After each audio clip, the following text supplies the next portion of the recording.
श्री स्वामी समर्थ। कथा शीर्षक संकटात सापडलेली बैलगाडी। 19व्या शतकात एका खेड्यात गणू नावाचा शेतकरी राहत होता।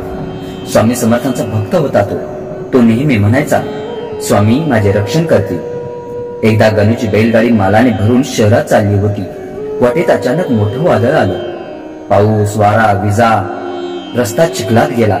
बैलगाडी चिखलात अडकली। बैल थकले, कोणीच मदतीला नव्हतं।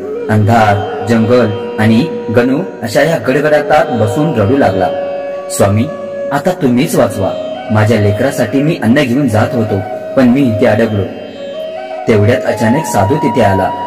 त्याने काही न बोलता बैलांना हात लावला आणि गाडी पुढे ढकलली। चिखलातून गाडी सुटली। गणू आश्चर्यचकित झाला। म्हातारे बाबा तुम्ही कोण विचारायचं म्हणून तो पुढे गेला, पण कुणीच नव्हतं। गाडी चालू झाली होती, पण साधू दिसत नव्हता। गणू घरी परतल्यावर स्वामींच्या मूर्तीसमोर बसला आणि अचानक त्याला जाणवलं, ते साधू म्हणजे दुसरे कोणीच नव्हते, ते माझे होते स्वतः स्वामी समर्थ।